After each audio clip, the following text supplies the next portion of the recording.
Food, family dinners, and the traditions of where we grew up are deeply tied to who we are. We hope to share some stories and recipes and learn a little more about each other. We might eat different food, our tables might look different, but we are indeed one human family. Welcome to my family table. Hello, I'm Tom Grasty. And I'm Bonnie Wible.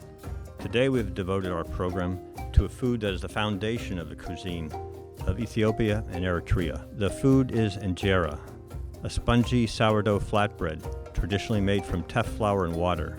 Teff is a tiny grain from a variety of grass that is now being hailed as a superfood because of its nutritional density. Today, we have a guest who will help us learn about the importance of Injera to Ethiopian culture and to his own family.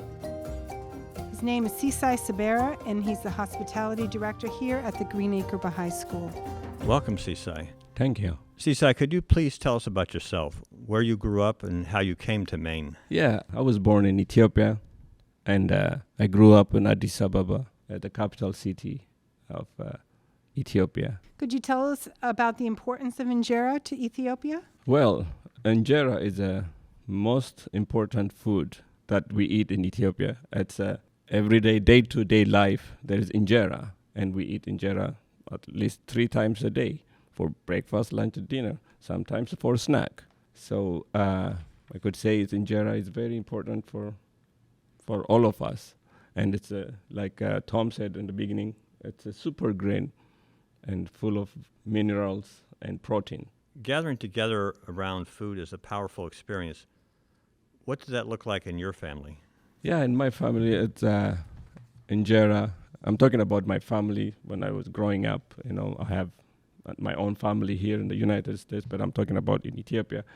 Injera and the food in general, it's like a family get-together. We get together to eat. We eat together most of the time, you know, especially dinner. Everyone comes home, and the food served in the big metal tray, and everyone just eat.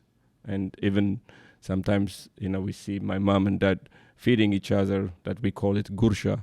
So that's a sign of affection and love. And so you take a bite of food from the tray, mix with all the stews and things, vegetables, and feed that person. And really, it's a nice thing. And I just, every time I'm trying to do that at home here, and my kids loved it. I just want to add one more thing about, like you said, about feeding. You know, my younger brother, who lives in the U.S., and his wife, and she doesn't eat until he feed her the first bite. That's really cute, and it's like, you know, she waited, you know, and then one day I was looking at it, and why she's not eating, and then finally he fed it, then they start eating together. That's the sweetest thing ever. I think that's a great idea. I think we as Americans should take that habit up. I would love to feed my husband. Yeah, just one thing I want to add also, you know, it's we wait for people, you know, to come from work. You know, I can just go and start eating my dinner. Wait for my brothers come from wherever they are, my mom and dad, and we get together, we eat together. So that's very important. Was Injera made at home, and who made it in your house? Yeah, Injera always, most of the time made from home, at home. And, you know, when you run out, there are neighborhood houses, they sell Injera, but, you know, and every family, you know, it's especially Ethiopian culture, you have a lot of guests coming and unexpected. So sometimes you run out of Injera. So you send one of the kids and go get Injera from the neighborhood stores. Do you make it yourself in your home? Yes, I mean, here I make it myself. But back when I was young, my mom and there's also a cook, we make it every other day. My family is big, you know, we're 7 kids, and my parents, and there's always family visitors and neighbors. So we make a lot of Injera every other day. My mom or somebody else makes it. And just to ask, at home now, do you just make it for special occasions, or? I make it for special occasion, but you know, I make it for my family too. You know, I want to show my culture to my friends, especially my Green Acre co-workers. I invite them, and then they come enjoy, sing, eating. They're happy and giving me this nice compliment. It's really nice, and it's a great experience for them because they never tasted. Sometimes it's like because it's a fermented, it has a sour taste, and see reaction of people is like, what is this? No, you have to eat it with whatever dish we make. It could be vegetable, could be meat, or anything, grain. So you'll enjoy it. Well, I must say that I've had the bounty of having your injera and your food, and it's absolutely delicious. Thank I think you. you have too, Tom, right? You've had Thank this you. food too. Thank you. Yeah.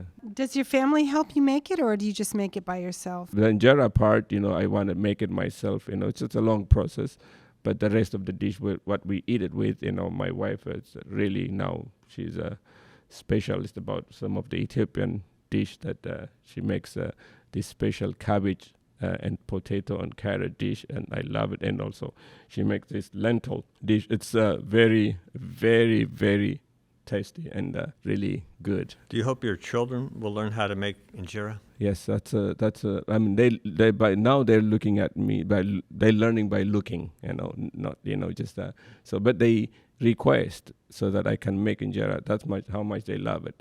Just a long process. I cannot make it every day, but it's they request. I know the love for injera they have. So how is injera served during your daily meals, both in Ethiopia and at home? Yeah, injera, like I said in the beginning, we eat it at least 3 times a day, sometimes snack. But lunch and dinner is a big meal, special dinner. So we have a tray of injera, and you serve it with in the middle usually is like chicken. That's a special, the chicken stew. We call it dorowet. And so then in the corner, like around it, there's all vegetables. And also there's another dish, my favorite one, also shiro. It's a chickpea powder, mix a lot of spice. And so we eat that a lot. And then, of course, there's a salad on injera. Then that's a typical Ethiopian dinner. What's your favorite dish that you like to eat with injera? Yeah, that my favorite is I could say there are a couple of them. First one is everyone's favorite in Ethiopia is dorowet, which is chicken stew, and very spicy. You can make it mild too, but the spicy one. And the other one is a kitfo. It's my tribe, which is a gurage, and that's very special, and it's from beef, and sometimes raw, sometimes cooked or medium rare, and with a lot of butter and very spicy powder called mitmita. It's and you mix it and you serve it.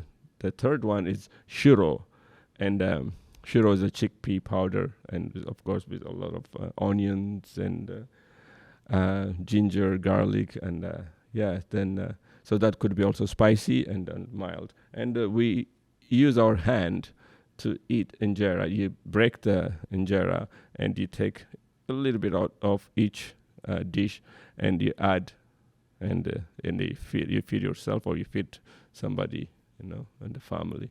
Even it doesn't have to be a family, and a friend and a stranger if they're okay.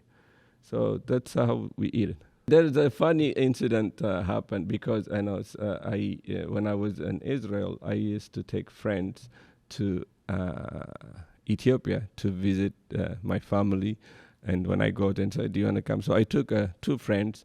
One of them, I see her plate, the way she eats, and every time she take a piece of bread, put in the injera from the tray, and eats it, and it's perfect. I was like, wow, she's accurate. The way she cuts injera, and just like, then finally I realized she thought it was like a spoon.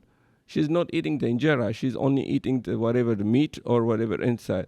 And I was like, no, you have to eat this thing. The other incident was, we serve injera, we roll it and cut it. So it looks like a napkin. So one of the friends thought it was a napkin, and she put it on her neck and down, and then we all laughed so hard. But it's just it's a funny thing happened like that.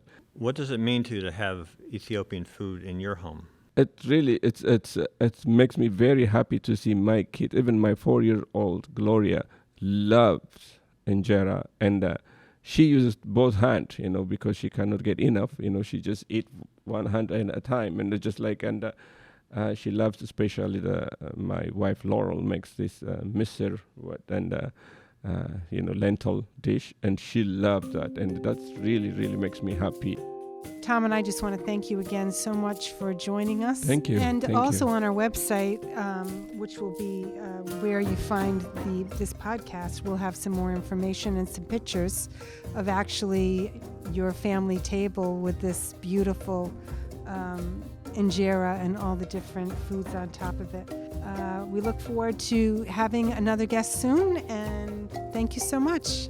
Thank you for having. Thank Bye-bye. you, Tom. Thank you. Bye-bye.